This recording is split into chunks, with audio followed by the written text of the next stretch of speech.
ማለኝ ነበር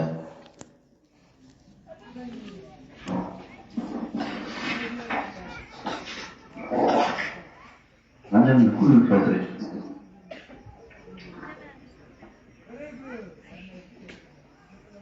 ዓለምን ማሳለፍ ከመንግስቱ ሸረቴ በሕይወት ሞት የሚታሰብ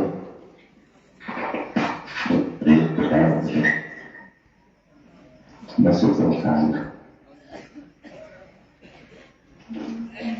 አልፋና ኦሜጋ ትናንትም ዛሬም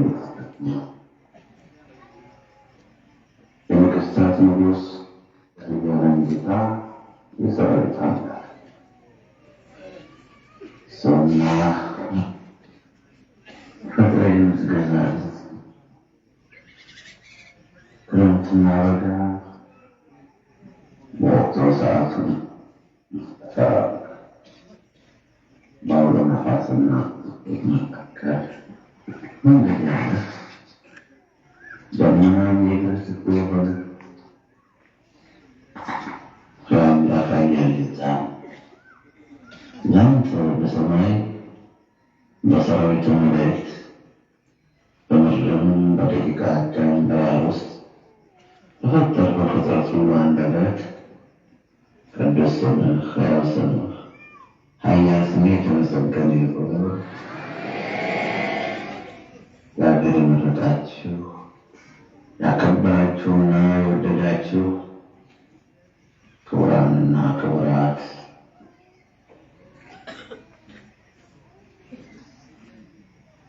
መነኮሳትና መነኮሳት ሽማግሌዎች፣ አባቶች፣ ባልቴቶች፣ እናቶች፣ አረጋውያን፣ ጎልማሳዎችና ወጣቶች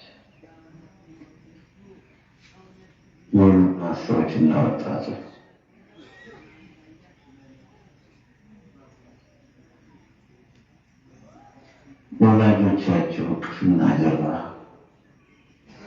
ያላችሁ የዛሬ አበቦች ልጆች ዛሬዎችን ተቋም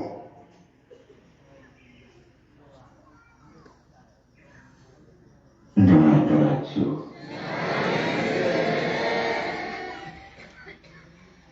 እንደምን አረፈዳችሁ? እንደምን ቆያችሁ? የሆነ ባህሪ ምስጋና የባህሪ ለሆነ ጌታ ደግሜ ደጋግሜ በሁላችንም አንደበት ቅዱስ ስሙ ሕያው ስሙ ኃያል ስሙ የተመሰገነ ይሁን።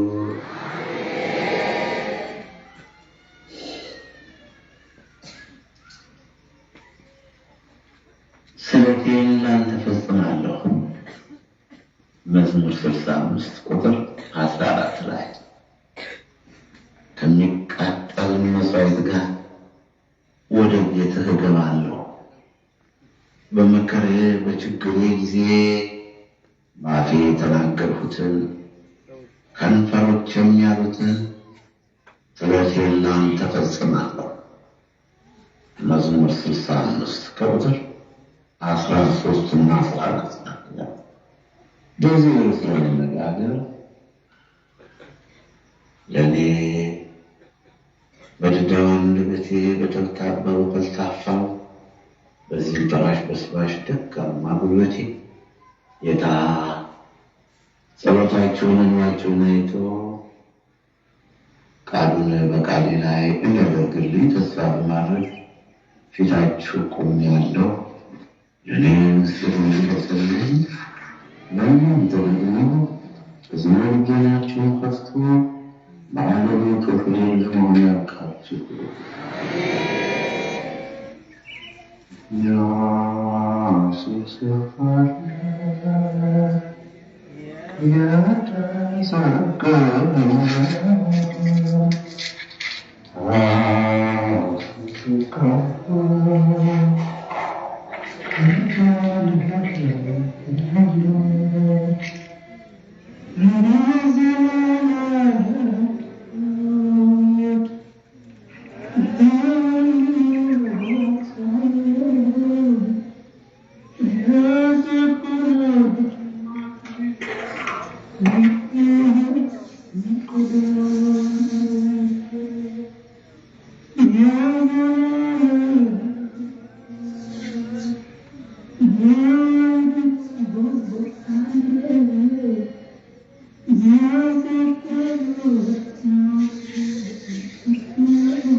መልካም ባደርግለት ክፉ መለሰብኝ። ስለኔ የሚያስብ ወዳጅ ዘመድ የለኝ። ሁሉን አይቻለሁ እንደሰጠኸኝ ዘመን እኔም እንዳንተ ላየው ለእኔም የሚታመን ሁሉን አይቻለሁ እንደሰጠኸኝ ዘመን እኔም እንዳንተ ላየው ለእኔም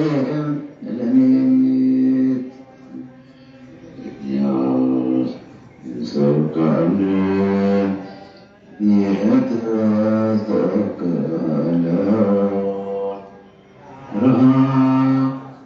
ዝቅ አድርጎ ከፍ ያደረገን የዘላለም ሕይወት በወልድ እንወርሳለን። የጽድቁን አክሊል በእርሱ እንቀዳጃለን። የዘላለም ሕይወት በወልድ እንወርሳለን። የጽድቁን አክሊል በእርሱ እንቀዳጃለን። መልካም ባደርግለት ክፉ መለሰብኝ። ስለኔ የሚያስብ ወዳጅ ዘመድ የለኝ። ሁሉን አይቻለሁ እንደሰጠኸኝ ዘመን እኔም እንዳንተ ላየው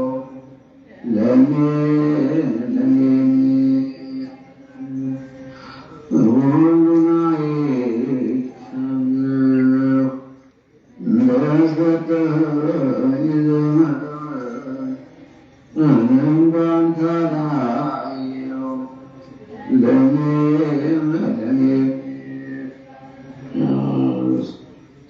ሰብካለን የተዘከረውን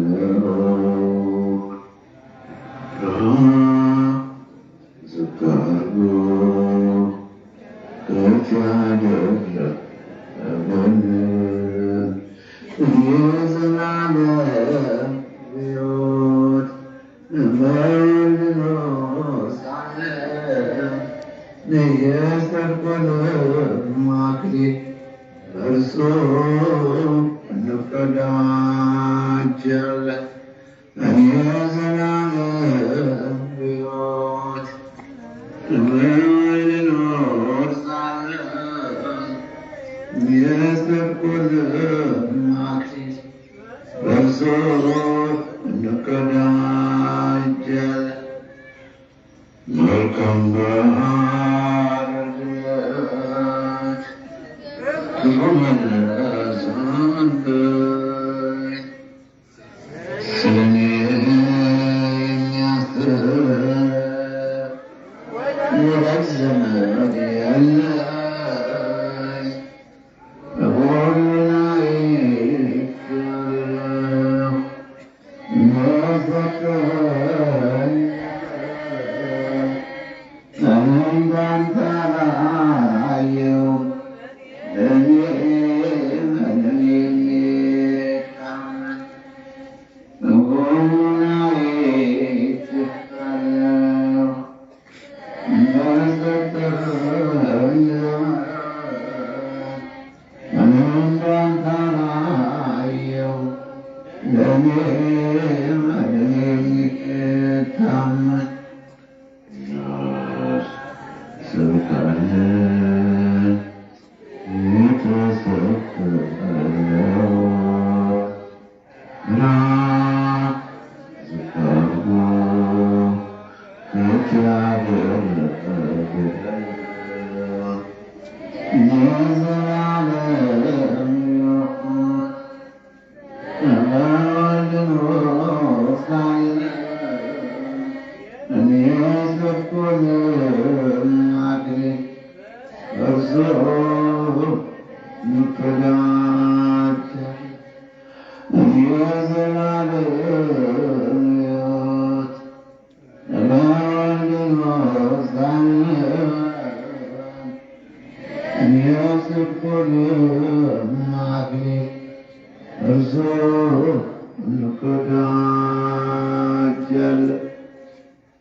ያንቺ ስም የጠራ ዘላለም ይኖራል።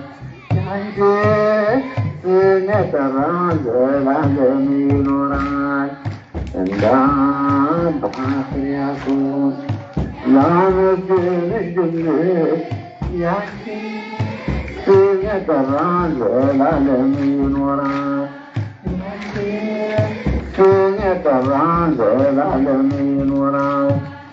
አማላጅነትሽ ገነተ ሕይወቴ የተዋሕዶ አክሊል ማርያም እመቤቴ በምንና በምን እመስልሻለሁ አምላክን ወልደሻል እጹብ ድንቅ እላለሁ። እመቤቴ ደስ ይበልሽ በገብርኤል ሰላምታ ደስ ይበልሽ ደስ ይበልሽ እንደ አባ ሕርያቆስ ላመስግንሽ ድንግል ያንቺን ስም የጠራ ዘላለም ይኖራል። ያንቺን ስም የጠራ ዘላለም ይኖራል። አንቺን የሚተካ ምሳሌ የለሽም ድንግል የአምላክ እናት እመቤቴ ማርያም። እሳቱን ብታዚው አላቃጠለሽም የሰራዊት ጌታ ቸሩ መድኃኔዓለም። እመቤቴ ደስ ይበልሽ በገብርኤል ሰላምታ ደስ ይበልሽ ደስ ይበልሽ እንደ አባ ሕርያቆስ ላመስግንሽ ድንግል ያንቺን ስም የጠራ ዘላለም ይኖራል። ያንቺን ስም የጠራ ዘላለም ይኖራል። እመሰክራለሁ ዘመኔን በሙሉ ሰማይና ምድር ማርያም ማርያም በሉ። ሰራዊተ ሰማይ የምድር ፍጥረታት ውቅያኖስም ትበል ድንግል አማላጅ ናት። እመቤቴ ደስ ይበልሽ በገብርኤል ሰላምታ ደስ ይበልሽ ደስ ይበልሽ እንደ አባ ሕርያቆስ ላመስግንሽ ድንግል ያንቺን ስም የጠራ ዘላለም ይኖራል። ያንቺን ስም የጠራ ዘላለም ይኖራል። ዛሊለነ ቅድስት ብለው ይጮኻሉ ጻድቃን ሰማዕታት ፍጥረታት በሙሉ ስምሽን ጠርቼ ዓለምን ዞሬአለሁ ድንግል አማላጅ ናት እያልኩ ጮኻለሁ። እመቤቴ ደስ ይበልሽ በገብርኤል ሰላምታ ደስ ይበልሽ ደስ ይበልሽ እንደ አባ ሕርያቆስ ላመስግንሽ ድንግል ያንቺን ስም የጠራ ዘላለም ይኖራል። ያንቺን ስም የጠራ ዘላለም ይኖራል።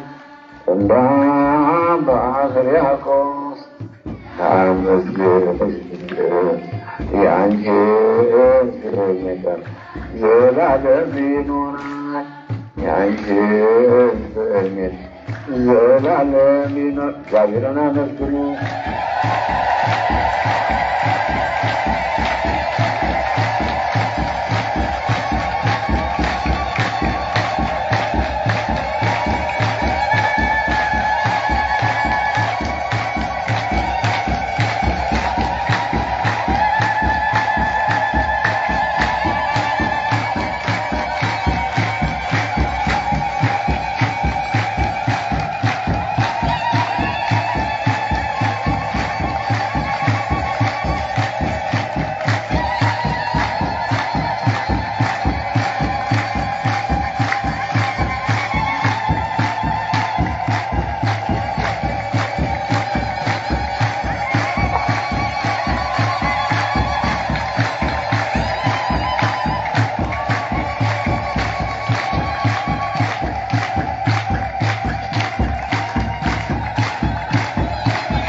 አባትሽ ቤተ እግዚአብሔር ወስደው ስዕለት የሰጡሽ መና ከሰማያት የወረደልሽ እጹብ ድንግል ማርያም አንቺ ነሽ። ኢያቄም ወሐና እናት አባትሽ ቤተ እግዚአብሔር ወስደው ስዕለት የሰጡሽ መና ከሰማያት የወረደልሽ ድንግል ማርያም አንቺ ነሽ።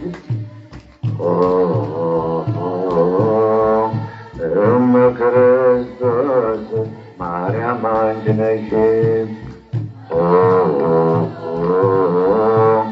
ወላዲተ አምላክ ድንግል አንቺ ነሽ።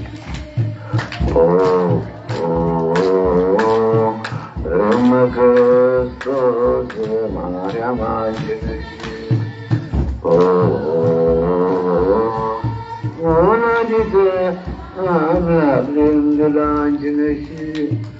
ኢያቄም ወሐና እናት አባትሽ ቤተ እግዚአብሔር ወስደው ስዕለት የሰጡሽ መና ከሰማያት የወረደልሽ እጹብ ድንግል ማርያም አንቺ ነሽ።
ታኅሳስ 3 በዚች ቀን አምላክን የወለደች እመቤታችን ቅድስት ድንግል ማርያም 3 ዓመት ሲሆናት ወደ ቤተ መቅደስ የገባችበት ነው። እሷም ለእግዚአብሔር የስዕለት ልጅ ነበረችና እናቷ ቅድስት ሐና ልጅ የሌላት ስለሆነች በቤተ እግዚአብሔር ውስጥ ከሴቶች ተለይታ ርቃ ትኖር ነበር። ሽማግሌ ከሆነ ከኢያቄም ከባሏ ጋርም እጅግ የምታዝን ሆነች። እግዚአብሔርም ሐዘናቸውን ሰማ። ቅድስት ሐና እንዲህ ብላ ለእግዚአብሔር ተሳለች። የሰጠኝን ፍሬ ለእግዚአብሔር አገልጋይ አደርጋለሁ። ቅድስት ድንግል እመቤታችን ማርያምን በወለደቻት ጊዜ 3 ዓመት በቤቷ ውስጥ አሳደገቻት። ከዚህም በኋላ ከደናግል ጋር ትኖር ዘንድ ወደ ቤተ መቅደስ ወሰደቻት።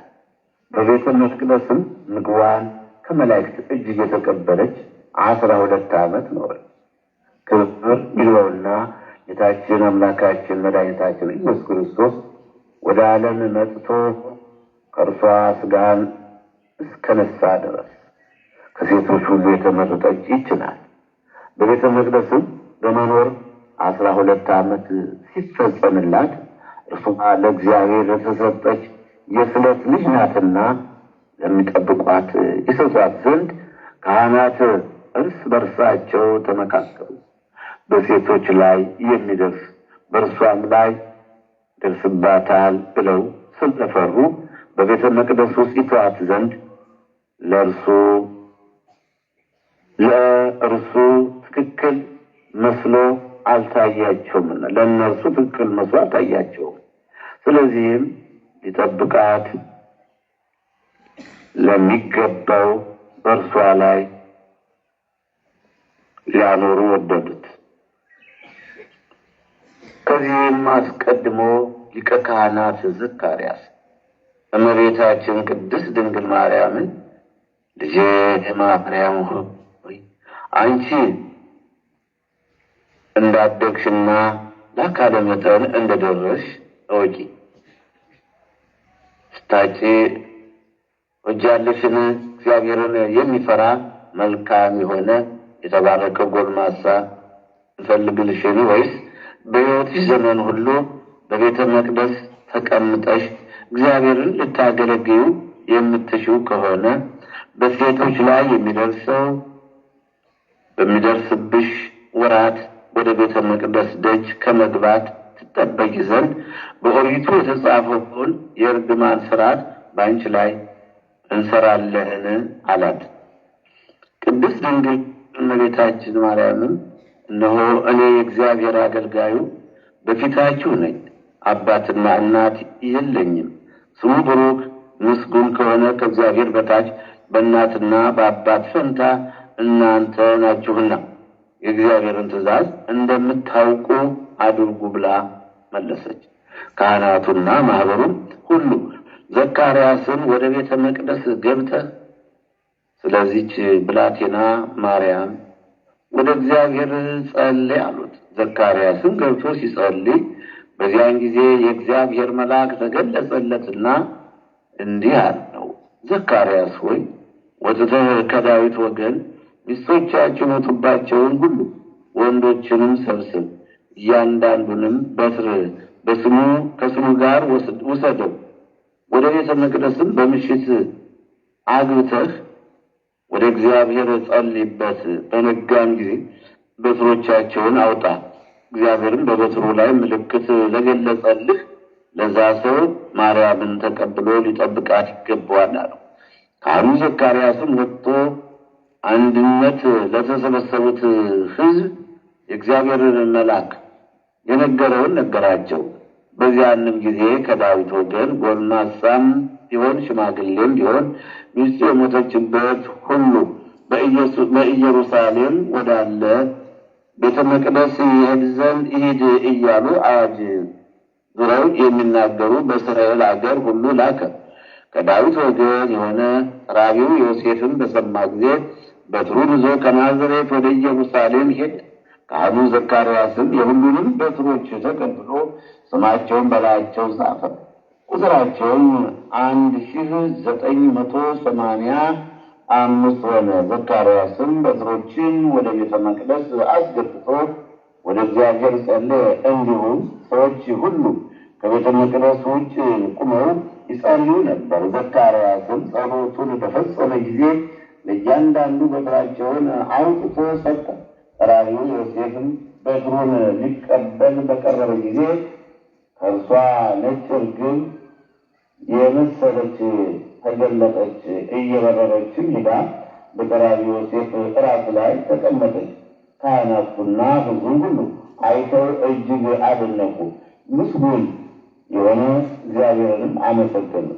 ዘካርያስም ዮሴፍን ዮሴፍ ሆይ ከእግዚአብሔር የታዘዘ መልአክ እንደተናገረ ድንግል ማርያምን ወደ ቤትህ ወስደህ ጠብቃት አለው። ዮሴፍም ቅድስት ድንግል ማርያምን ከካህናት እጅ ተቀብሎ በእርሱም ዘንድ ኖረ። ከዚህም በኋላ የመላእክት አለቃ ገብርኤል ስለ እግዚአብሔር ልጅ ከእርሷ ሰው ሆኖ ስለመወለዱ በዮሴፍ ቤት አበሰራት።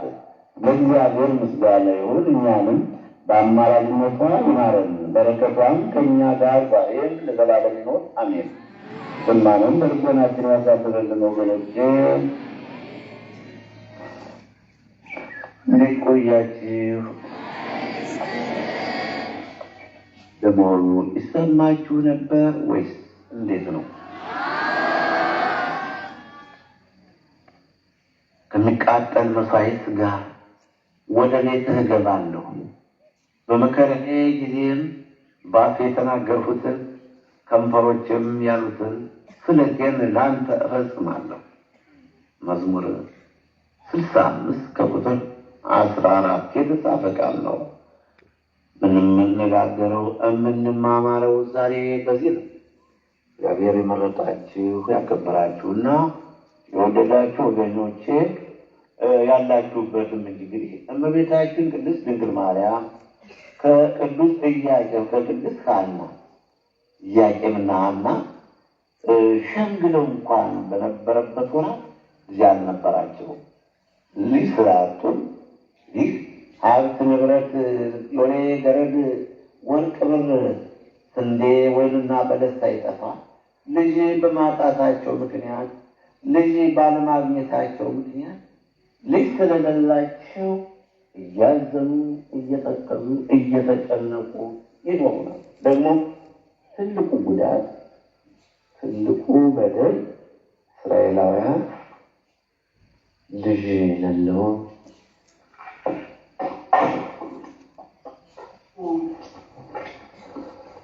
ልጅ የሌለውን ልጅ ያጣው ሰው ከቤተ መቅደስ እንኳን እንዳይገባ ይከለክሉት ነበር።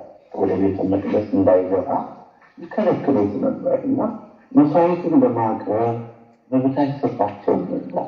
ልጅ ስለሌላቸው ብዙ ተባዙ ለመብላት ያለውን ቃል ያፈረሰ ያ ቃል የቀረበት ነው በማለት እንደሌላ ነገር ይቆጥሩት ነበር።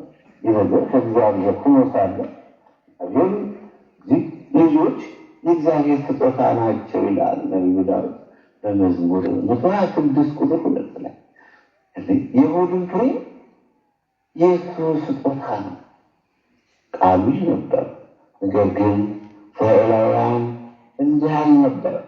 ልጅ ካልወለደ ልጅ የሌለውን ሰው እነሆ ልጆች እግዚአብሔር ስጦታ ናቸው፣ የሆድን ፍሬ የእርሱ ዋጋ ነው።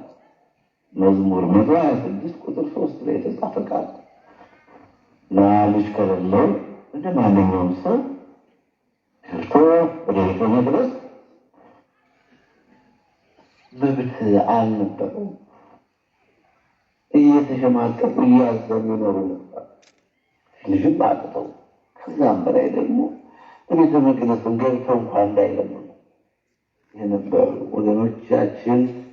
በሕይወታችን የሚፈጸም ግፍ እንዲህ አይነት ነገር ነው። ከማጣት ጋር ደግሞ መንገላታት፣ መገፋት እንግዲህ ምን ይሉታል?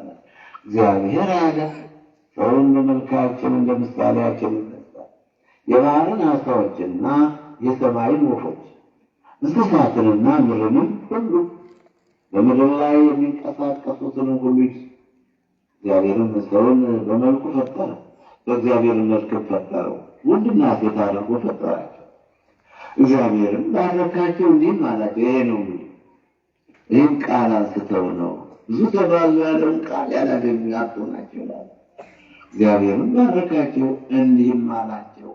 ብዙ ተባዙ፣ ምድርንም ሙሏት፣ ግዙአቸው፣ የባህርን ዓሣዎች፣ የሰማይ ወፎች፣ በምድር ላይ የሚንቀሳቀሱትን ሁሉ ግዙአቸዋል። እግዚአብሔርም አለ፣ እነሆ መብል የሆናችሁ ዘንድ በምድር ፊት ሁሉ ላይ ዝሩ፣ በእርሱም ያለውን ሀገርማት ሁሉ የዛፍን ፍሬ የሚያፈራውንና ዘር የዛፍን ፍሬ የሚያፈራውንና ዘር ያለውን ዛፍ ሁሉ ሰጠኋችሁ ብሎ እግዚአብሔር ለአዳምና ለተተኪው ትውልድ እግዚአብሔር የሰጠው ቃል ነው። ብዙ ተባብሰው ብቻውን ይኖር ዘንድ አይገባውም፣ ረዳት የምትሆን ንፍጠር ይላሉ ዘፍጥረት ምዕራፍ 2:18 ላይ። ይህ ደግሞ ዘፍጥረት ምዕራፍ 1:28 ላይ ነው። ብዙ ተባዙ ምድርን ሙሉአት እና ይህ ነበር እንግዲህ ያቄምና ሐና በዚህ ምክንያት ወደ ቤተ መቅደስ ለመግባት እንኳን እያዘኑ የተጨነቁ ይኖሩ ነበረ። ነገር ግን ጸሎታቸውን አልሰሙም። እንዲሁም ቅድስት ሐና እንዲህ ብላ ነበር የተሳለችው፣ ልጅ ብትሰጠኝ የቤተ መቅደስ አገልጋይ ይሆናል እንጂ ከቤቴ ወስጄ ከኔ ጋር ይኑር እምለው የሚያገልግለኝ ነው አይደለም። ይህ ልጅ ከወለድኩ በኋላ ከቤተ መቅደስ የቤተ መቅደስ አገልጋይ ትሆናለች ብላ ነበር ቅድስት ሐና የተሳለችው። እግዚአብሔርም ስለታቸውን ሰምቶ ከሽምግል ካረጁ በኋላ አባታችን አብርሃም በ100 ዓመቱ እናታችን ሳራ በ90 ዓመቷ ይስሐቅን ደግ ልጅ እንደወለዱ ሁሉ እነሱም ካረጁ ከሽምግል በኋላ እመቤታችን ድንግል ማርያም የአምላክን እናት የጌታን እናት የጌቴን እናት እመቤታችን ድንግል ማርያምን ወልደዋል። ታዲያ 3 ዓመት ሙሉ በቤታቸው አሳደጓት። ከእነሱ ጋር ኖር። ከ3 ዓመት በኋላ ቃላችን አናጥፍም፣ መሐላ ስለታችንም አንተውም፣ ስለተስለን ወደኋላ አንልም በማለት እመቤታችን ወደ ቤተ መቅደስ በ3 ዓመቷ ወስደዋል። እንደዚህ ነውና አሁንም ወገኖች ያላችሁበት ቦታ ያው ብዙዎቻችሁ ትሳላላችሁ። ልጅም ያው ከመስከረም እስከ ጳጉሜ 1 እስከ 30 ዓመታቱ ሁሉ ቅዳሴ የሚባል በውሸት ገዳም አይቋረጥም። ታዲያ የአካባቢው ሕዝብ እንደው ጊዜ ቢወልድስ እንኳን ይሄ ከጥጉ አንድ መንደር ቤት የሌለ ቤቶቹ የራቁ ናቸው። ብቻውን ያለ በሰንሰለታማ ተራራ ታጥሮ ያለ ልዩ የሆነ ታላቅ ገዳም ሌላውም ቢሆን በሕዝብ የተከበበ ቢሆን ይህን ያህል አይሆንም። ግን እግዚአብሔር በፈቀደው ሁሉ ነገር እያመቻቸ አምላካችን እያመቻቸ ጌታችን መድኃኒታችን ኢየሱስ ክርስቶስ ነገሮችን ሁሉ እያመቻቸ ክርስትና አይቋረጥም። መንታ ሲሉ መንታ፣ ወንድ ልጅ ሲሉ ወንድ ልጅ፣ ሴት ልጅ ሲሉ ሴት ልጅ፣ ይህንና ይህን የመሳሰለ ያው እየተሳሉ የሚወልዱ ሰዎች ባህር ማዶም ከውጭ ሀገር በሀገር ውስጥም በሩቅም በቃ እንዲህ እየመጡ ስለታቸውን ልጆችን ክርስትና ሲያስነሱ እናያለን። ይህም የእግዚአብሔር ስጦታ ነው። አንተም አሁን ቀሪዎች ተራችሁ ደርሶ እንዲሁም ሁላችሁ መስከራችሁ ስለታችሁን ሰጣችሁ ገንዘብም ይሁን ወይም ደግሞ ራሳችሁ የተመኛችሁትን መቼም እኛ መዳናችሁን ነው የሚተስፋ ምንማለት ይህን ስጡ ያናደርጉ ብለን ስለ ገንዘብ የምንነጋገርበት ጊዜ ሰዓትም ወይም ቦታ የለም። ለዚህ የምንሰበስብበት ቦታ፣ ለዚህ የምንወያይበት ጊዜ ብቻ በመዳናችን ደስ ይለናል። ስም በስራ ብዛት ይታያል። እንዲሁም የሰነፍ ድምፅ በቃሉ ብዛት ይሰማል። ሰነፎች ደስ አያሰኙትምና ለእግዚአብሔር ስለት በተሳክ ጊዜ ፈጽመው ዘንድ አትዘን። የተሳልከውን ፈጽመው። ስለዚህ የማትፈጽም ብትሆን ባትሳል ይሻላል ይላልና መክብብ 5 ቁጥር 4 የተጻፈ ቃል ነው። ወገኖቼ አለመስጠት መልካም። እግዚአብሔር ሳንለምነው የምንፈልገውን ነገር ሁሉ እንደሚያውቅ በማቴዎስ ወንጌል ምዕራፍ 6 ቁጥር 4 ቁጥር 6 ቁጥር 8 ላይ ተጽፏል። የምንፈልገውን ነገር እሱ ያውቃል። ሳንለምነውም ይሰጠናል። ሳንፈጠር የሚያውቀን ይቀረብ እሱ ስለሆነ ወገኖቼ እግዚአብሔር ነገረኛ ምንድን ነው? ከዘን መጸለይ ጠንክረን ማመስገን ግዴታችን ነው። ሌሊትና ቀን ክረምትና በጋን ሲያስፈራል ከዚህ ክፉ ዘመን ከዚህ ክፉ ትውልድ መዋል ማደራ ምስጋና ተኝተን መነሳት ውለን መግባት ካሰብነው ደርሰን መመለስ ከዚህ በላይ እንዴት እንነሳለን? ትርፉን ነገር ለጌታ ተው እንደ ዳረጎት ጨመርልናል። ይሄኛስ ተኝተን መነሳት እንቅልፍ እንደተኛ ቢወስድ እንደ ጨለመ ቢቀርስ 3 ቀን እንደጨለመ ቢቀርስ ምንድን ነው የምናደርገው?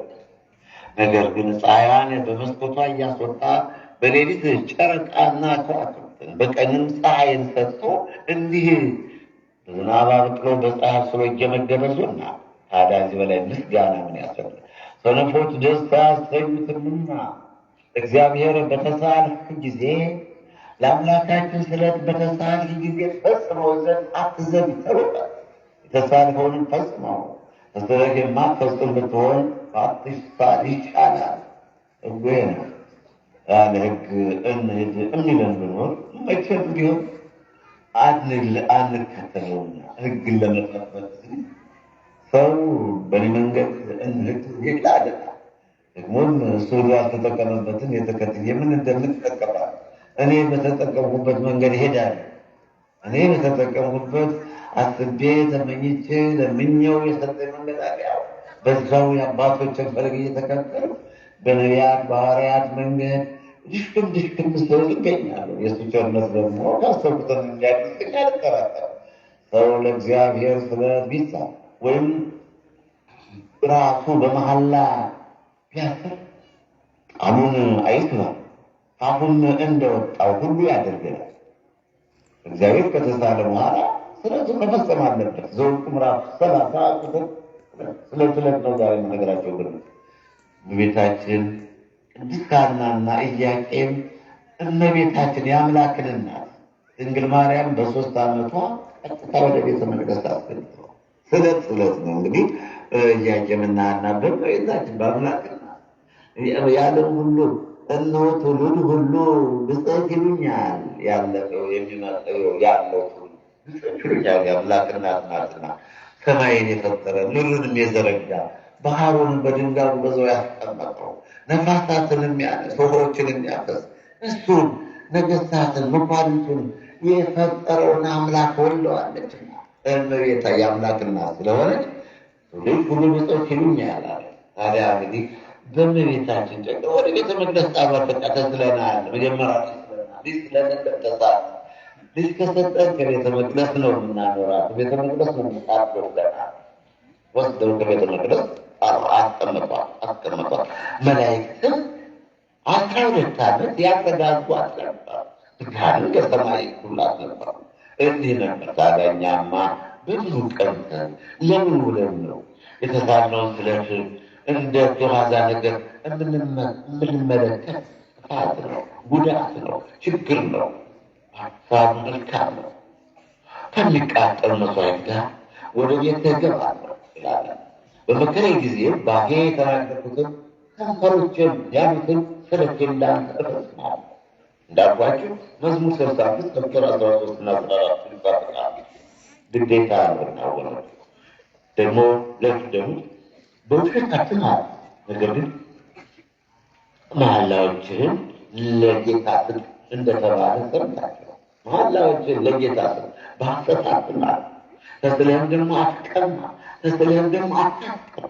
ማቴዎስ ምዕራፍ 5 ቁጥር 33 ያለቃል ነው። እግዚአብሔር የመረጣችሁ የወደዳችሁና ያከበራችሁ ወገኖች እና ማናደርገው ነገር አለናል። ተናገርነውን ነገር ነው አናስቀር።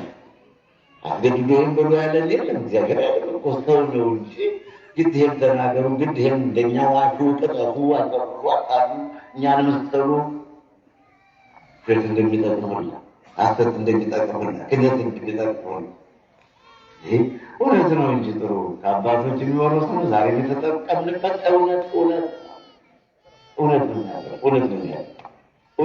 እውነትን ግዛት አትሽጣት ወረዴ ይልቁንስ እውነትን ግዛት አትሽጣት። ለአምላክ ለእግዚአብሔር ስለት በተጻፈ ጊዜ አምላክ እግዚአብሔር ከአንተ ፈጽሞ ይሻል ይፈልገዋል። የተጻፈውን ስለት ትንሽም ሆነ ትልቅ ይፈልገዋል። የምትሳሉት ነገር ጥሩ ነገር መሆን አለበት። አነሰም አደገም የረከሰ የከረፋ ነገር አይደለም። አንዳንዶች ማለት ባይገባል ያልሆነ ነገር ይሳላሉ እንደዋል ለጌታ እኮ ነው ለእግዚአብሔር ስለሆነ የምትሳሉትን መልካም ነገር መሆን አለበት። መርጣት እንዳሉ አብረና የሌላችሁን አምጡ አይደል ጌታ። ቅድስት ሐና ስለት ልጅን ነው ስለትምሰጣ አለች ይባል እያቄምና ልጃቸው ድንግል ማርያም አንተም አንቺም እናንተም የችሎታችሁን ለመስራት ከተሳላችሁ በኋላ እግዚአብሔር ከእናንተ ይፈልገዋል፣ ከእናንተ ይሸዋል። ከቃላችሁ የወጣውን ነገር በችም ቢሆን እግዚአብሔር ይፈልገዋል። ለማድረግ አትዘሉ፣ ፍጠሩ፣ ተርቁ፣ ተሩላችሁ ፈጽሙ ይላል። በአትሳት ግን ኃጢአት የለም። አትሳት እንድትፈሰረ ባሪያ ወዳረስ አሳብ ሚላል መቼስ ታስበው ምን ይስታል የሚያስራገባ ደባስን አተተሳት አትሳት ወንጌል እናስተምራለን። የ24 ሰዓት አገልግሎታችን ነው። በሚሆን ለአንድ መድረክ ሰው ባለ ዙሪያ ብዙ እናስተምራቸው ማህበራቶች አሉ። እንዲህ በመሆን አገልግሎታችን አይቋረጥም። ያው የፍቅር አገልግሎት ይሁን እንጂ አንተ ተሳት አንቺ ተሳይ በማለት እየከፋፈለ ለአንዱ ሌላ ነገር ለአንዱ ሌላ ነገር እናከፋፈል የነገር አከፋፋይ አይደለም። ወንጌሉ በስርዓቱ መነገር እናስተምራለን። የፈቀደው ሁሉ የወደደውን የሚሻውን የእሱ የሆነውን ይወስዳል። የምናከፋፍለው የእግዚአብሔርን ቃል ነው። የምናሰራጨው የምንጮኸው በሁሉ አንደበት እንዲያል ሁላችንም እንድንደግ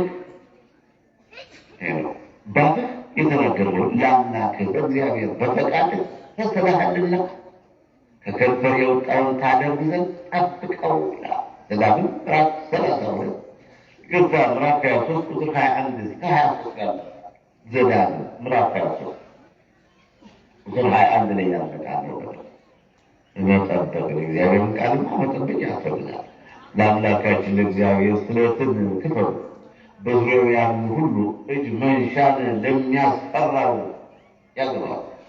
ለሚያስፈራው ለጌታ ለእግዚአብሔር እጅ መንሻ ያስፈራል ነውና እመቤታችን ቅድስት ሐና እንግዲህ ዛሬ ታኅሳስ 3 ቀን ድንግል ማርያም የአምላክና ወደ ቤተ መቅደስ ያስገቡበት ቀን በመሆኑ ትውልድ ሁሉ የኦርቶዶክስ ተዋሕዶ ተከታይ በእውነት የአምላክ እናት ወደ ቤተ መቅደስ በስለት የገባ የጌታ ለጌታ ተስፋ ያስገቡበት ቀን በመሆኑ ዛሬ ሁላችንም በዓሉን እናከብራለን፣ ስሟን እንጠራለን።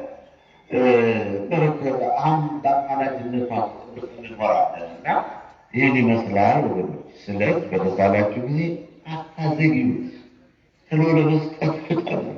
እግዚአብሔር ሀብት ስለሆነ አትናገሩም፣ አትከለከሉም፣ ባትሳሉ ግድ ተሳላችሁ። ከተሳላችሁ በኋላ ግን ማት እንዳይሆንባችሁ የእግዚአብሔር ቁጣ እንዳይነድባችሁ መጠንቀቅ ያስፈልጋል። እንዲሁም እናንተ እነሆ ይህ ድካም ነው ብላችሁ ጥቅ አላችሁበት ይላል የሰራዊት ጌታ እግዚአብሔር። ቅሚያ የያዛችሁትንም አንካሳውን የታመመውን አቅርባችኋል፣ እንዲሁ ቁርባንን ታመጣላችሁ። በውኑ ከእጃችሁ ይህን ልቀበለውን ይላል ሁሉን የሚችል አምላክ እግዚአብሔር። እኔ ታላቅ ንጉሥ ነኝ፣ እኔ ታላቅ ንጉሥ ነኝና፣ እኔ ታላቅ ንጉሥ ነኝና ይላል የሰራዊት ጌታ እግዚአብሔር። ስሜም በአሕዛብ ዘንድ የተፈራ ነውና በመንጋው ውስጥ ተባት እያለው ለጌታው ተስሎ ነውረኛውን ለጌታው ተስሎ አሁንም ስለምንነጋገር ለይታው ተስሎ ነውረኛውን አንካስተው ነውረኛውን የሚሰዋ ሸንጋቸው ብዙ ይሆናል። ቃሉ ጋር ናቸው ነው። አዎ ከፈሳዳችሁና ከህፃናት ትልቅ ትንሽ ይታወቃል። እንደው ብቻስ ህፃን ይታወቃል። ያው ከአባቶች ወረሰውን ከቤተ ክርስቲያን በሊቃውንቱ የተረዳው ወይም ተስለው ጥቅም የሚያገኙት ካያቸው ተሳሩናል እና ነገር ግን ዋለ መስቀል መልካም አንተ ታውቃለህ።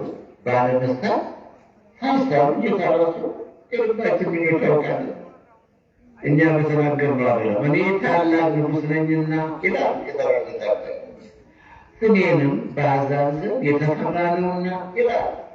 በመንጋው ውስጥ ተናጥያለሁ ታንትያለሁ የከበሩ ደስ የሚሉ ወይፈኖች ተባቶች እያሉ ለጌታ ተስሎ ነውረኛውን የሚሰዋ ሸንጋይ እርጉጥ ነው። እንግዲህ ይህ የሚገኘው ሚልክያስ ምዕራፍ 1 ቁጥር መጨረሻው ቁጥር 14 ላይ ነው። ቃሉ ጋር ናቸው ወገኖች።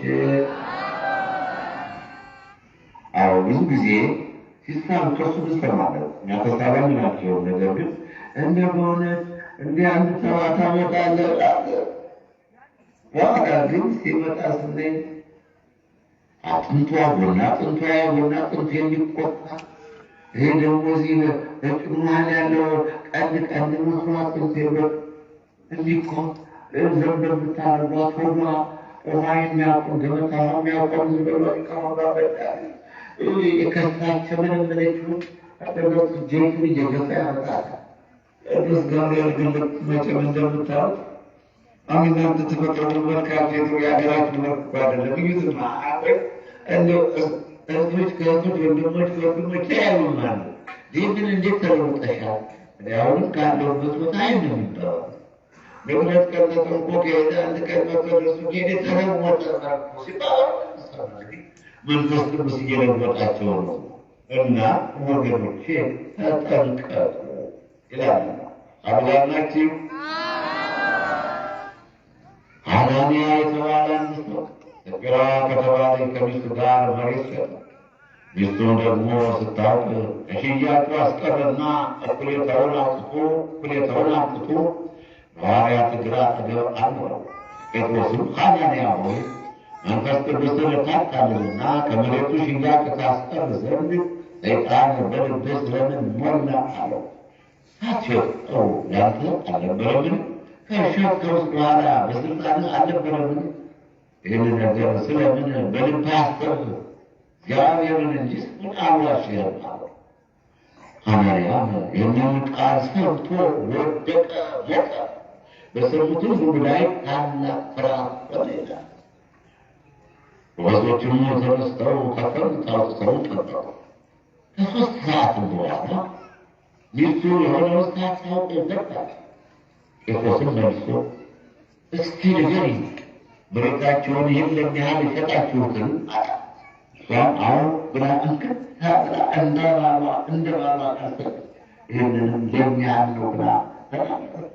ጴጥሮስም የጌታን መንፈስ ተካተሉ ዘንድ ስለምን ተስማማችሁ? እነሆ ባልሽን የቀበሩት ሰዎች እግር በልጅ ነው፣ አንቺንም ያወጡሻል። ያን ጊዜ እግሩ አጠገብ ወደቀች፣ ሞተች። ወዞቹ ሲገቡ ታገኛ አውጥተው በያው አጠገብ ቀበሯት። የሐዋርያት ሥራ ምዕራፍ 5 ከቁጥር ጀምሮ እስከ 10 ያለውን ቃል ነው። ሐናንያና ሰፊራ በአርያ ዘመን መሬት ያለው መሬቱን፣ ከብት ያለው ከብቱን፣ ሀብት ያለው ሀብቱን እያለ ወደ ሐዋርያት ያመጣ ነበርና ይህ የሚባል ሀብት ንብረት አልነበረም። በእውነት ስርዓት የገዳማውያን ስርዓት የጀመሩ ይህን የሚሉ ሳይሆን ለሚቸግረው ሁሉ አስፈላጊውን ነገር እያቀረቡ በደስታና በተድላ ህዝቡን በማገልገል ያላመነውን እንዲያምን ያመነውን እንዲጠመቅ መንግሥተ ሰማያት ቀርባለችና ንስሐ ግቡ፣ የቀማችሁ መልሱ፣ የበደላችሁ ካሱ፣ የእግዚአብሔር መንግሥት ቀርባለች ንስሐ ግቡ እያሉ ይሰብኩ ነበር። እንግዲህ በእውነት ይህ አይነት ነገር በአንደበታቸው በቃላቸው ያስተምራሉ። ይሰብኩታል። እዚህ ወጥቶ የሚሄድ ምን አለ? ከዚህ ወጥቶ የሚሄድ እዚህ የሚያገለግል ይህን አልቀበልም እንጂ ምን አለ? ያለበታቸው በቃላቸው አስተማሩ፣ በተግባር ፈጸሙ። የተማሩት ሰው የተማረው ተግባራቸው ታዲያ ከዚህ በላይ ችግር አለ? በዚህ በመሆኑ በአንድ ቀን 3000 በአንድ ቀን 5000 ሰዎች እስኪጠመቁ ድረስ በሐዋርያት ዘመን ሰው ይመጣል።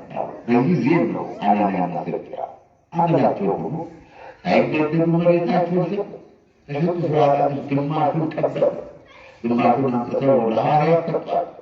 ሐዋርያው ቅዱስ ጴጥሮስ ደግሞ የልብና የኩላሊትን ጉዳይ ያያልና ተንኮላቸውን፣ ሽንገላቸውን ተመልክቶ ይህን ያህል ብር ብቻ የሸጠው የምትታዘው አሁን እዚህ ነው አለና ወዲያውኑ ወደቀ።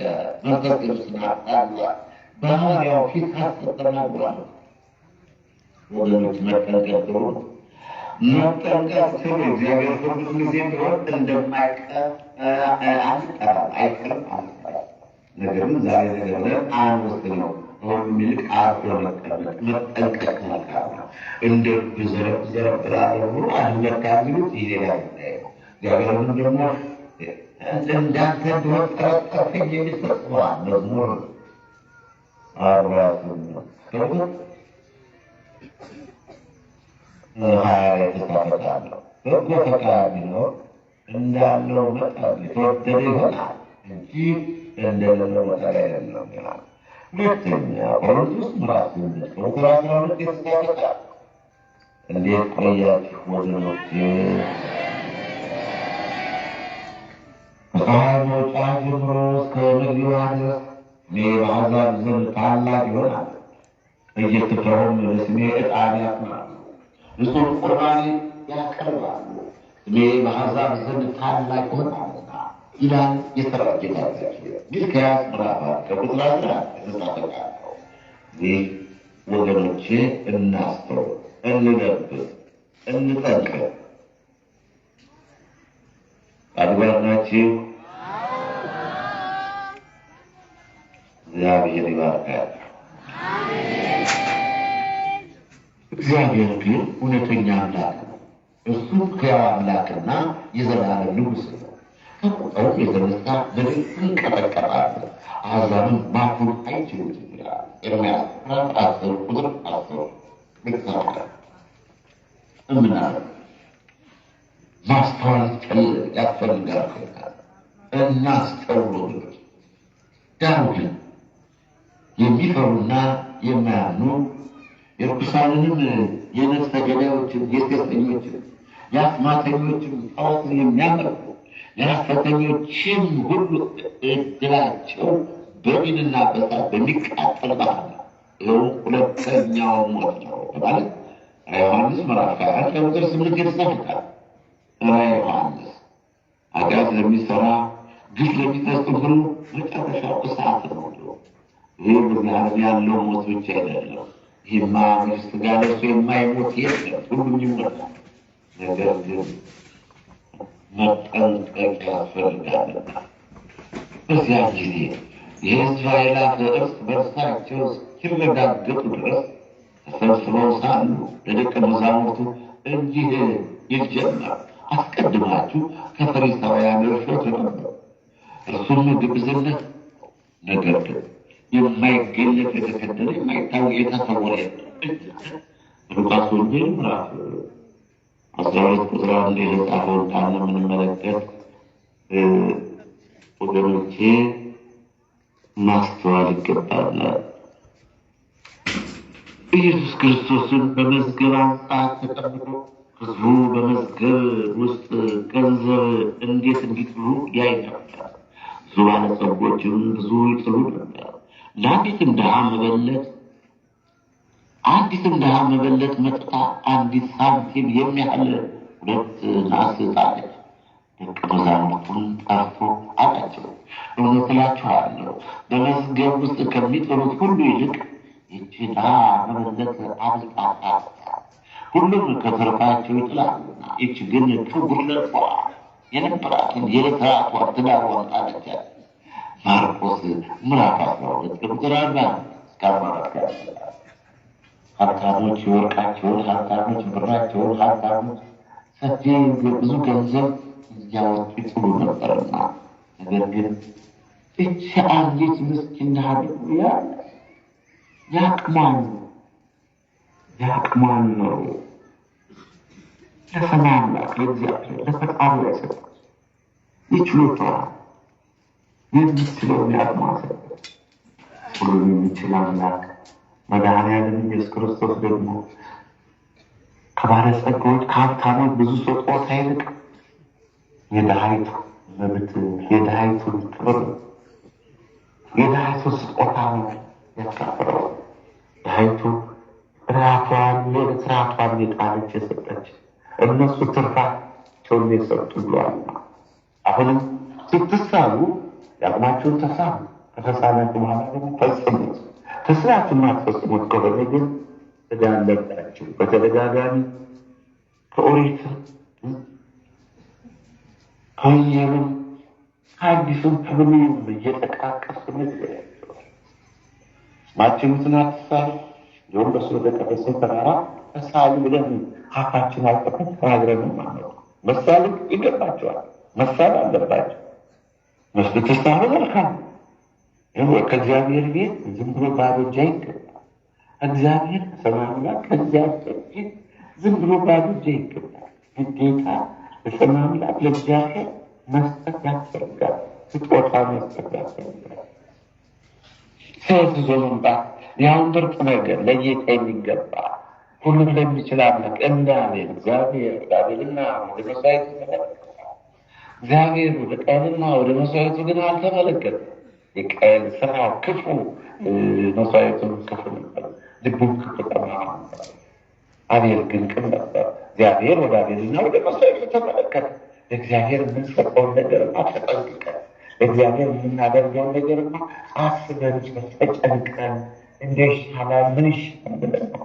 እንደዚህ ብለን እንዳገኘን መሆን የለብንም ወገኖች። ማስተዋል ከኛ ይጠበቃል። ማስተዋል አለብን። የተሻለ ነገር ጥሩ ነገር እግዚአብሔር አምላካችን ነው። አምላክ ሁሉም በሱ ስለሆነ እኛ ጥረት አንድ እርምጃ አያራምድም፣ አንድ ጫማማ አያስኬደንም። የእሱ ቸርነት ነውና ለእግዚአብሔር ታዲያ መላ ሰው እንኳን ሳልታቸውን ራሳቸውን ሰጡ። ራሳቸውን ለልጇንማ ሳሙኤልን ሰጣለች። ሐና አሁንም ነቢይት ሐና የነቢይ ሳሙኤልና እንደዚሁ ልጅ በማጣቷ እያዘነች ስትኖር የጣውንቷ ልጆች ሲስቁባት ሲሰድቧት ጣውንቷን እንዲወግር ስትፈጽምባት ባለቤቷ ቃና ግን እያዘነ እኔ ከአስር ወንድ ልጆች ይሻልሻሉ ቢላት ሐና ግን የልቧ አልደረሰም። ይህን ነገር በቂ ነገር አድርጋ ተቀበለ። ታዲያ እንዲህ በመሆኑ እያዘነች ስትኖር አንድ ጊዜ በዓል ለማክበር ወደ ሴሎ በሄዱበት ጊዜ ሐና ብቻዋን ወደ ቤተ መቅደስ ገባች። ሌሎች እየበሉ እየጠጡ ምርር ብላ አለቀሰች አለ። ምርር ብላ እንባዋን አፈሰሰች። በዛ ሰዓት እንባዋን ስታፈስ ስታለቅስ እግዚአብሔር ልመናዋን ሰማ። ካህኑ ኤሊ ግን ለጊዜው ምነው ወይን ጠጅ ጠጥተሻል እያለ እንደጠጣች ቆጥሯት ነበር። ከሐዘኗ ብዛት የተነሳ ተንሰቀሰቀች፣ ተንቀጥሎ ነበር። ጭንቀቷ በመብዛቱ እሱም ምን ሆነሻል እስኪላት ነበር። እሷም በትህትና ጌታዬ ሆይ እኔ ልቧን ያዘነ ከሐዘን ፈላጻ ልቧ የተገደፈች ሴት ነኝ እንጂ ወይን ጠጅ ከሚጠጡ ከምናምን ጌሶች ጋር አትጨምረኝ፣ ከምናምን ጌሶች ጋር የሚጨመር አይደለም ማለት ይህንን ብላ ልመናዋን ለእግዚአብሔር ሰጣች። በዓመቱ ግን ወንድ ልጅ ወለደች። በዓመቱ ግን ሳሙኤልን ወለደች። ስሙንም ሳሙኤል አለችው፣ አወጣችለት። ታዲያ ስተስላለች ስትሳልም ነበር። ጌታ ሆይ አብርሃም የይስሐቅ የያዕቆብ አምላክ አንተ አብርሃም የይስሐቅ የያዕቆብ አምላክ እንደው ልጅ ስጠኝ። በሰጠኝ ጊዜ በራሱ ላይ ምላጭ አላሳረፈም። ምላጭ በራሱ ላይ በራሱን አላቸው። በሕይወቱ ዘመን ሁሉ ለአንተ ልዩ ናዝራዊ ሆኖ አንተን ሲያገለግል ይኖራል ብላ ተሳለች። ምን ይቻላል? ነቢይት ጋር ያለ እግዚአብሔርም ይሰጣት ከሰጣት በኋላ አሁንም ሐና የሳሙኤልና ጦስ ከጣለ በኋላ ወስዳለሁ ወስዳ ከቤተ መቅደስ ጋር አስቀመጠች። ለቤተ መቅደስ ለኤሊ በካህኑ የሰጠት እሱም በእውነት የእግዚአብሔር ምርጥ ዕቃ ሆኖ በእግዚአብሔር የተከበረ እግዚአብሔር የወደደው ለእግዚአብሔር የታመነ ካህን ለእግዚአብሔር የታመነ ካህን እኔ የታመነ ካህን አወጣለሁ እንደገና የታመነ ቤት እሰራለታለሁ እሱ ለዚህ የታመነ ይሆናል ቤት እሰራለሁ ተወደድና የተከበረ ሳሙኤል ነው። ሳሙኤል የተወለደ ሳሙኤል ነው የወለደችው በእንዋ በጸሎታ ስለማለት ነው። ታዲያ ሐና ልጁን ሳሙኤል ካገኘ በኋላ በስሩ መሰረት ወስዳ ከቤተ መቅደስ ያስቀመጠች ለካህኑ ለኤሊ ነው የሰጠችው። ሹመት ማለት ነው የተሳላችሁ መብላት፣ የተሳላችሁ መርሳት፣ የተሳላችሁ መዘጋት፣ የተሳላችሁ ሚናገር ይሄማ እግዚአብሔርን ማታለል አይሆንም። በእግዚአብሔር መቀለድ አይሆንም። እግዚአብሔርን ማሳዘን አይሆንም። ባለመግባት አለመስራት እንደምሳሌ አልተወደድነው ከተሳለ በኋላ ደግሞ መፈጸም ግዴታችን ነው። ይኸው ዛሬ ታኅሳስ 3 ቀን ያላት ማኅበረ መለኮት ድንግል ማርያም የአዲስ ኪዳን ኢያቄምና ሐና ወስደው ከቤተ መቅደስ ለካህናት በሕዝብ መካከል ለካህናት ወደ ቤተ መቅደስ እንድትቀመጥ በቤተ መቅደስ እንድትጣልና ያደርገዋል።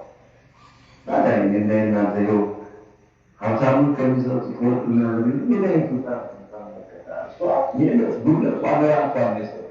ሌሎችን እንደተረዳቸው ቤታቸው ራሳችን ግባለ ሰበከወርቅ ጨርቃን አድርጎ ሌላው ነገር አለ እቺ የሚጎደል የለጣስ ያላት ለእነሱ እግዚአብሔር ያሰጠላ አይነት ክብርምስ ያሉታለችና እኛ ሕይወትን ይሰጣል ስምናል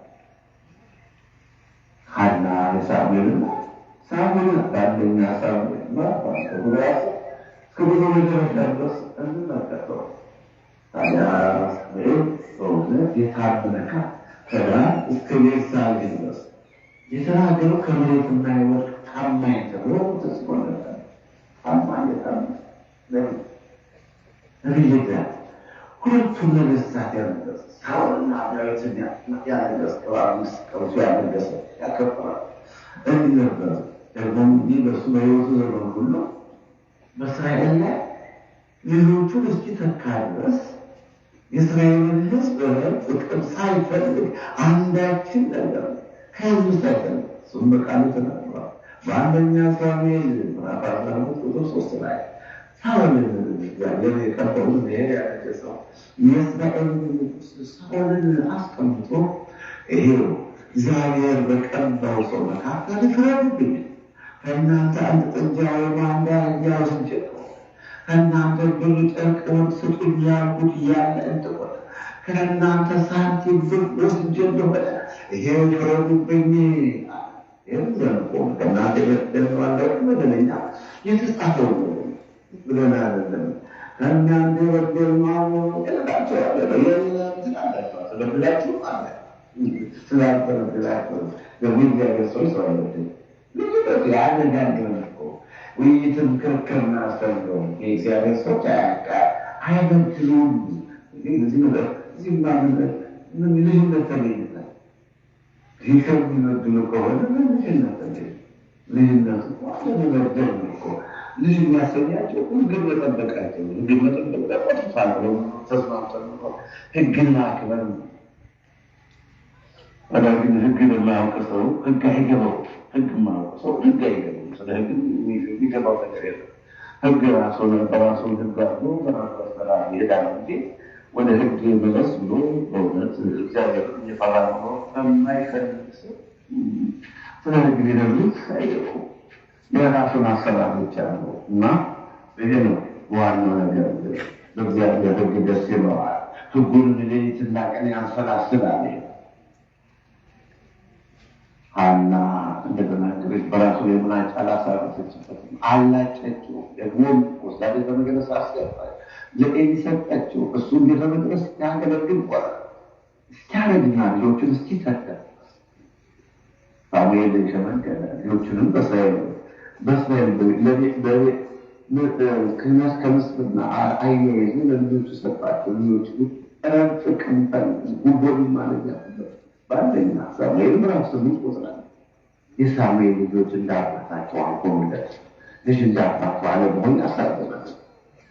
ሲሆን እናንተ በተቻላቸው ነበር ከሳሙኤል ደግሞ ከተገኙ የሱን ተመክ የሱን በቃ የበለጠ አገው ለፍጥረት ለሰው ሁሉ መልካም ምሳሌ ነው ሲገባቸው እንዳባታቸው አቆየው ጥቅም ፈለው ከክብራቸው ተዋርደዋልና ይህ ነው እንግዲህ ወገኖቼ ስለሱ በተሳላችሁ እኔ በሀገሪ ጊዜ የተሳልኩትን ስለቴን ይዤ ወደ ቤት ገባ ነው ያለ በቁመኛ በሀገር በችግሬ የተሳልኩት ስለቴን ይዤ ወደ ቤት ገባለሁ።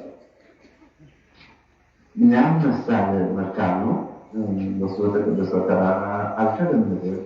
ነገር ግን ሰዎች ግን ዘበሉ ይዘጣል ይሰጣል መጠን ሰበካቸው ምንድነው መጠን ክርስትና እናስነሳል። ዘወትር በቀን 3 በቀን 4 በቀን 5 በቀን 15 የአማንያን የመጡ ደግሞ በሚተላለፈው በብርሃን ስብከት በእውነት እውነትን በማግኘት እውነትን በማግኘት ስለ እውነትና ስለ ፍቅር በመረዳት እውነተኛዋን የቀናት የጠማት ከጣሉት አምነው ተረድተው የሚጠመቁ ሰዎች ናቸው። ዘወትር በዚህ ቀን በዚህ ዓመት የምንለው ነገር የለም። ያው እየመጡ ያው እየተማሩ እየተመከሩ ይጠመቃሉ። ቅዳሴው ጊዜ ቢሆን እንደ ታላቅ ከተማ ውስጥ እንዳለሁን ቅዳሴ ያስታስበናል። ታላቅ ከተማ ያለ ሁሉ በምን ምክንያት ይቀደሳል? ይህ እንደሆነ በዓለም ዙሪያ ያለ ህዝብ ነው። ወንጌል ዓለም አቀፍ ስለሆነ ተስለው የወለዱ ሰዎች ተስለው ሀብት ያገኙ ተስለው ትዳር ያሉ ተስለው በረከት ያገኙ ተስለው የጠፋው የሌላቸው ይህ ነው። ይህን የመሰለ ተስሰው ተስሎ ብዙ ነገር ያገኛል።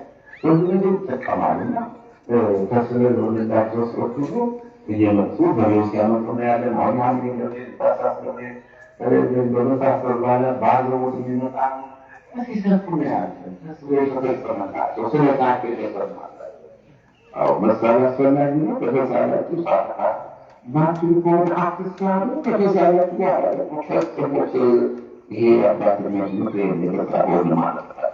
ግዴታ ከተሳላችሁ በኋላ መፈጸም ግድ ነው። ተስሎ ሲያወቁ ወዲያው ይሄ የለም ወደ ዘንበል የለም። እግዚአብሔር ይቀየማል። አምላካችንን እናስቀይመዋለን። እንዳናስቀይመው በእውነት መሳል መልካም ነው። ከተሳለ በኋላ ይመስላል እንግዲህ ፍራሹ ይሰጣል። እንኳንስ ገንዘቡን አያሰፍር የምናገኘው ቀርቶ ስለሆነ የተወደዳችሁ በራሱ ከት የምትገኙ ወገኖች እንደዚህ ነው መጠንቀቅ ያስፈልጋል። ለምሳሌ ስራው ጥንቃቄ ባለጋዜ የተነሳ የተረግባል ይቻላል። የተናገሩ ተናገሩ የተናገሩ ይበዛል። በእግዚአብሔር ዘንድ የምንናገረው የምናስበው የምናገረው ተጽፎ ባለጋዜ የተነሳ ይፈረድባል ይፈረድላል።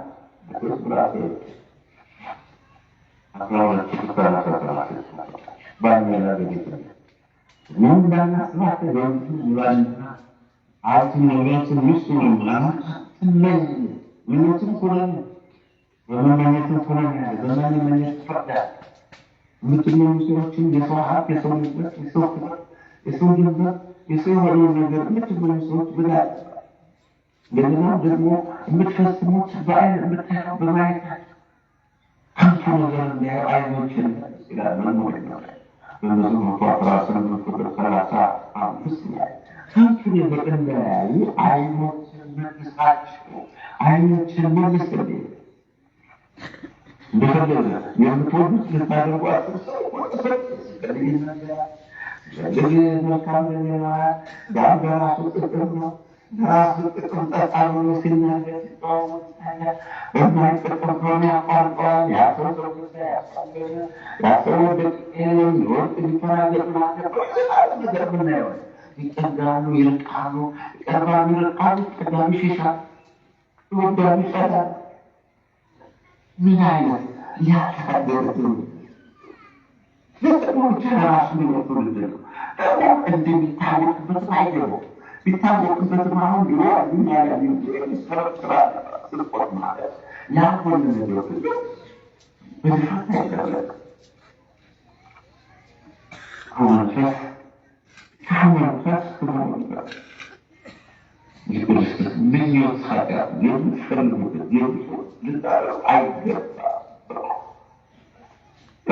ቅዱስ ጳውሎስ ነው ገላትያ ምዕራፍ 5 ቁጥር 17 ወደፊት ማድረግ ሕግ አለ አታድርግ የሚል ነገር አለ። አትስራ፣ አትብላ፣ አትንካ፣ ይህን አትስሩ። የሥጋ ፈቃድ የተገለጠ ነው።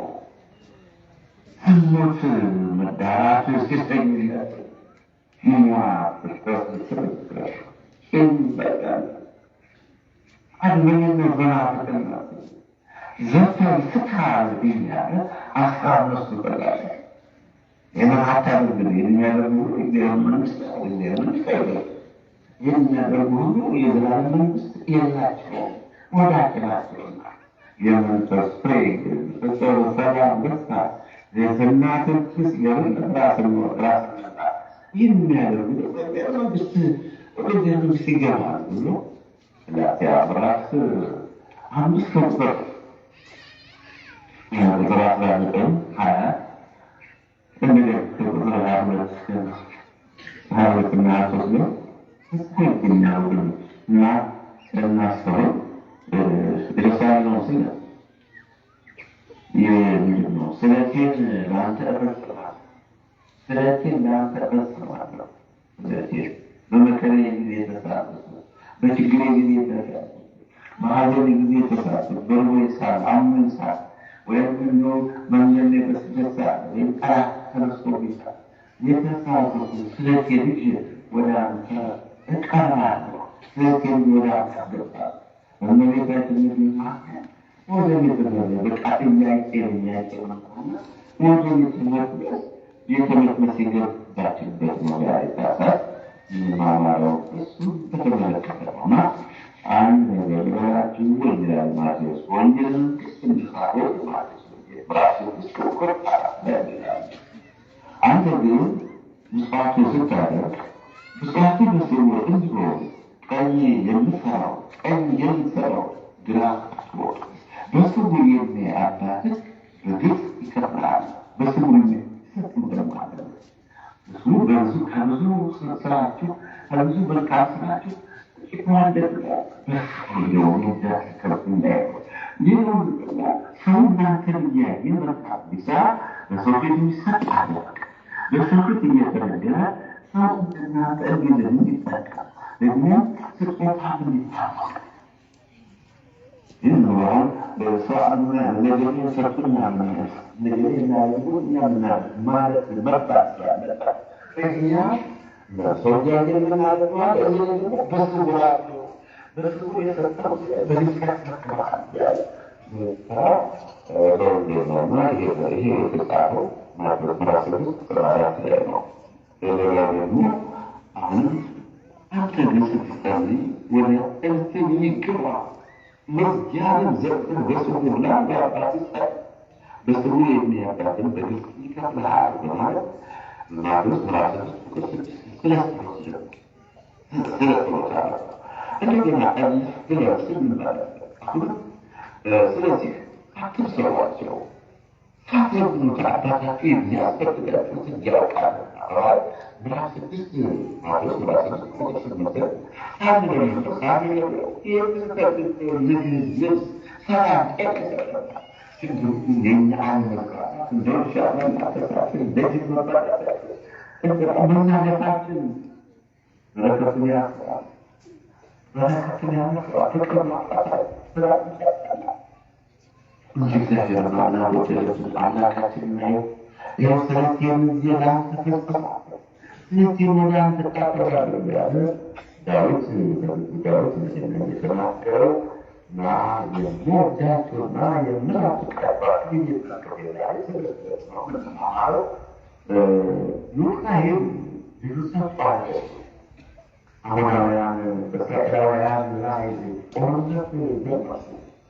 ጊዜም በከፍተኛ ጦርነት ያገነውና ጦርነት በገጠሙ ጊዜ የአምንን ወንድሞች የንጉሴ ፍሬ ነበሩ መጽሐፈ መሳፍንት ምዕራፍ 14 ቁጥር 10 ውጣ ወረት ሀት ያካትለው ሰቸው ነገር ግን አሕዛብ ሲነሱባቸው አሞራውያን በተነሱባቸው ጊዜ ስለ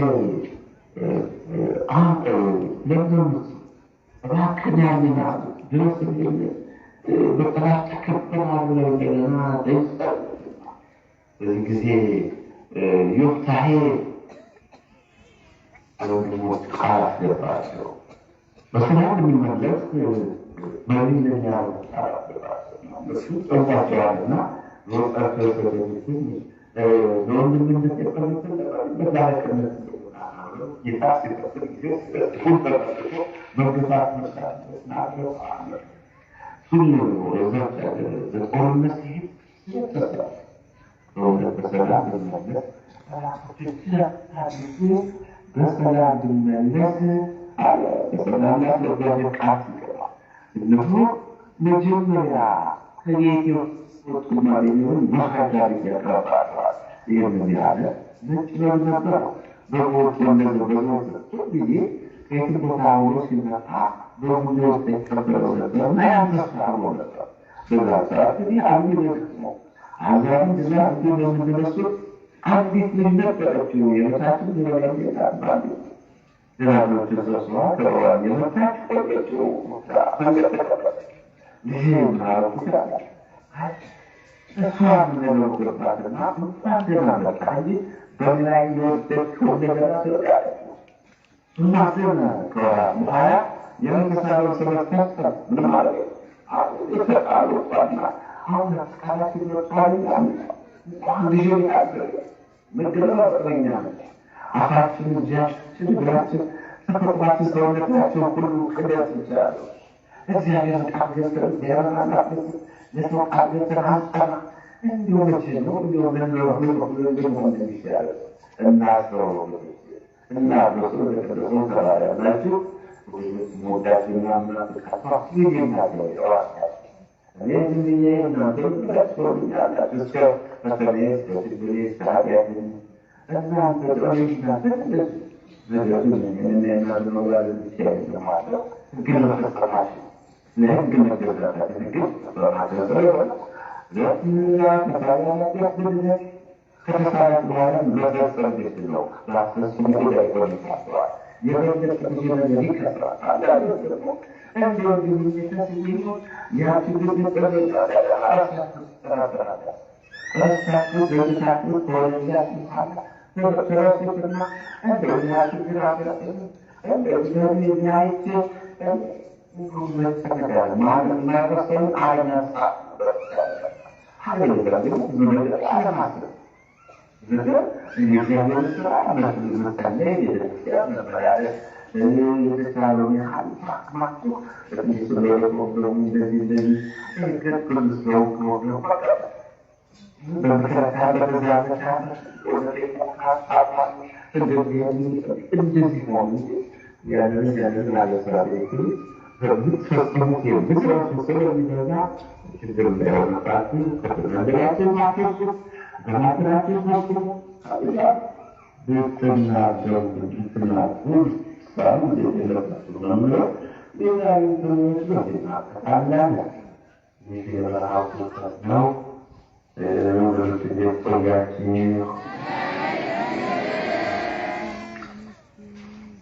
እንደምን አላችሁ?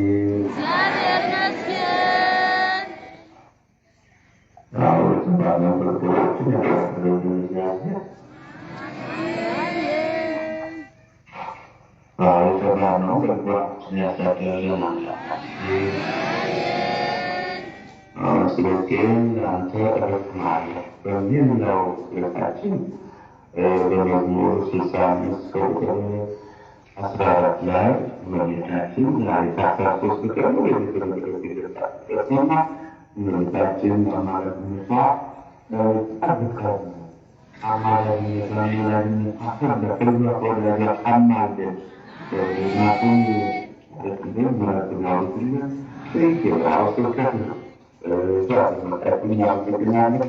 ጨርሻለሁ።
ከሰይጣን ማሰሪያ የተፈታን የተወጣን አቶሱ የሚሆን ሁሉ በግራና ከእሳት ይጠብቀን። የነበሩትን እናረሰ የለመኑትን የማይነሳና እሱ ይጠብቀን። ወገኖች ባልተባለ የሌላቸው ሽማግሌዎች አሳዳጊ ህፃናት አሁን እሱ ምግባችን ነፍሳቸውን ያድናል። ነፍሳቸውን ጋር ነፍሳቸውን ይማርልን። በመንገድ ያሉት ልጆች ደረስን እያሉ ካሰቡት እየደረሱ እየደወሉ እንደኛ ነው። እግዚአብሔር ይመስገን። በየአቅጣጫው ደረስን እያሉ ይደውላሉ። አሁን በመንገድ ያሉትን በሰላም ያደርሰን። እንደተኙትን ደግሞ ሀገራቸው በሰላም መጠን ሀገራችን አቃል ሀገራችን ያ ያንተ የሚመልስ እናንተ ሰላም ያቆይ። አበለማመስገን አበለመገበር አበለማመስገን ይቻል ተማሪዎች ወቀል ለበሉት ወቀል ለራሞት ወቀል ሀገራችን ሰላምና በረከት ያገኝ። እንዳሉት ወቀታችን ገበሬዎች መፍታችን ደሞዝ ደሞዛቸው የተባረከ ይሁን። ሀሳብ ገብርኤል ያው እንግዲህ እየቀረበ ነው። በአሁኑ በሰላም ጋር ያሉትን በሰላም ባሪታጥረት የመጡትን ወገኖች በሰላም ለማሰናበት ያጣል።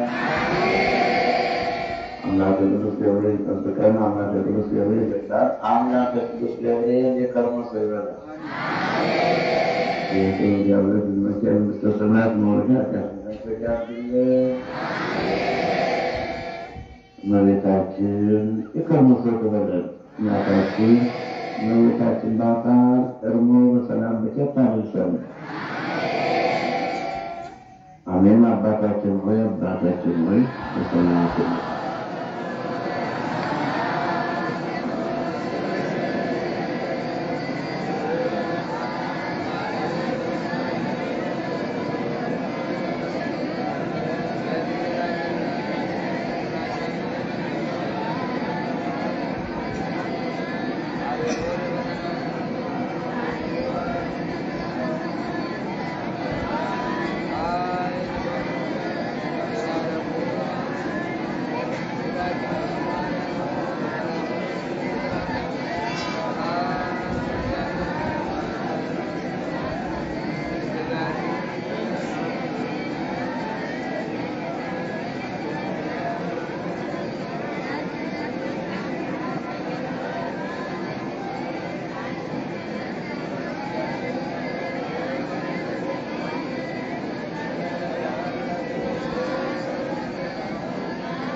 እንሰግድልሻለን። እናታችን ማርያም እንሰግድልሻለን። ከአዳኛው ላይ ከክፉ ሰው ከምቀኛ ከተንኮለኛ ከወልቶ ካች ከአርጎ አድ ወደ ጥራት ወደመልክኛ ከትርጋኔ ከሌሊት ሰይጣን ከክፉ ሰው ከምቀኛ ከተንኮለኛ በብቄ ዘንድ ተባሉን ብቻ ስለ እናትህ ስለ አናትህ ስለ አባትህ ስለያቸውለት እንዲሁም ማህበራችን፣ ሀገራችን፣ ህዝባችን ሁላችንም ባርክ። አምላክነትን እንደሚወለደች እመቤታችን ማርያም ጸሎት ማርያም ማለት የእግዚአብሔርን ታከብረዋለች። መንፈሴም በጌታና በአምላክም ይስላል። የአገልጋዩን ትሕትና ተመልክቷለች። ሞት ዛሬ ቢኖሩት ሁሉ ሊሰጥኝ ታላቅ ያላርጓል። ይህ ቅዱስ ነው። ቅርጫውን ለሚፈሩ ሰው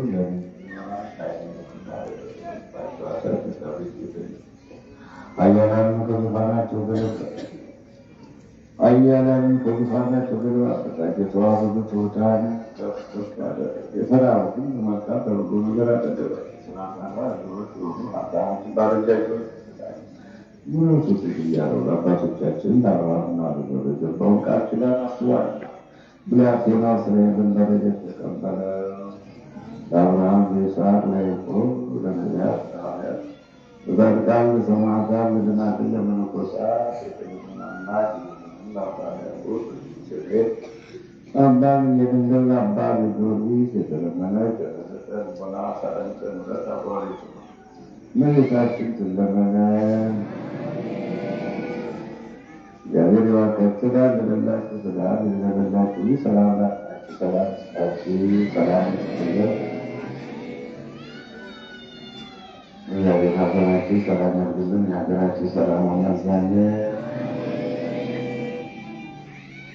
ማቱን ያርቅልን፣ ምሕረቱን ያውርድልን፣ ሃይማኖቱ በጀነቱ ይመልከተን፣ ገዳማችን ይጠብቅልን። በገዳማችን ላይ በተንኮል በክፋት የሚነሱትን ሰይጣንና ሰራዊትን በመቀበል ምክር ያጥፋልን፣ በክርስቶስ ገደል ይክተትልን። እግዚአብሔር ይባርካችሁ። ለበረከት ሁሉ ሰላም ያውለን፣ ሰላም ያሳድረን። በሰርክ ፕሮግራም ደግሞ ለመገናኘት ያብቃን። አሁንም ልጅ ለሌላችሁ እንደዚህ ተስላችሁ የተባረከ ልጅ ለመውለድ ያብቃችሁ። ከወንድም ከሴቶች በነጠላም በብዛትም የተባረኩ ልጆች ይስጣችሁ እያለ በውሸቱ ቅዱስ ገብርኤል ሀብት ንብረት ጤና በረከትን ያድላችሁ። የቀድሞ ሰው የሆነውን እኛን ሰላም ይመልስን፣ እኛን ሰላም ይመልስን፣ እኛን ሰላም ይመልስን። ደግሞ ሰላም ያቆየን፣ አብረን ለማመስገን አብረን ለመዘመር ያብቃል።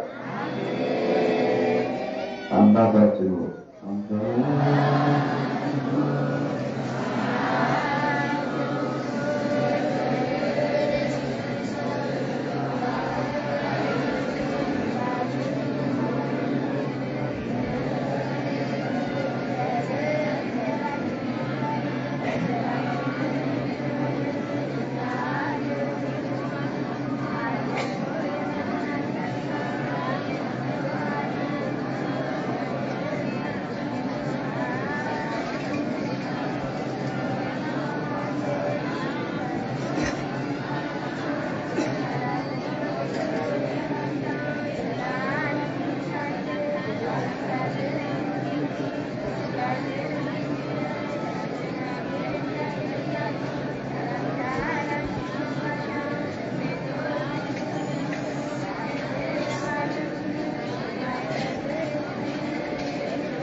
ጌታችን መድኃኒታችን ኢየሱስ ክርስቶስ የካህናት አለቃ ነቢያትን ስልጣን ይሰጣል። አባቶች፣ ካህናት፣ ወንድሞች፣ ዲያቆናት፣ ወንዶችም ሴቶችም ከቤት የተሰበሰባችሁ ከኃጢአት ማሰሪያ የተፈታችሁ ነፃ ያወጣችሁ ሁኑ። የተናገሩ ለመንግሥተ ሰማያት ያበቃል። የወዳጅን ያደርገንን የማረነ ክርስቶስ ማራሰራው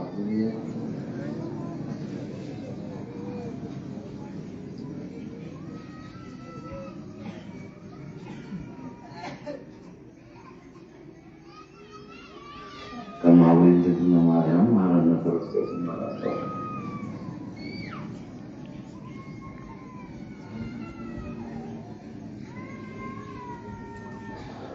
ኢየሱስ ክርስቶስ ኃጢአቴ ኃጢአት ሁሉ ስና በድፍረት ሳና በስህተት በነቢዩ በደብረ የሰራሩ ማይሰራ እግዚአብሔር ማርካችን ለበረከት ሁሉ ያስሃን አመከሩ ያስሃን አመከሩ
ክቡራንና ክቡራት የዚህ የበረሃው ስብከት ታዳሚዎች በምስራቅም በምዕራብም በሰሜንም በደቡብ ከተቀሩት ይልቅ ተመርጣችሁ የመጣችሁ ዛሬ ታላቅ ባለው እንግዲህ የበዓሉ በረከት የእመቤታችን የድንግል ማርያም አማላጅነቷ ከእናንተም ዛሬ ለዘላለም ይኖር።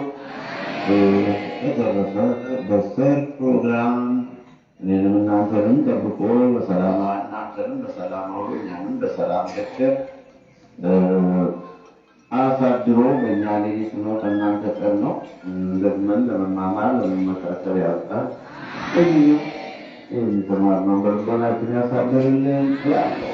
ደህና ዋሉ። ሰላም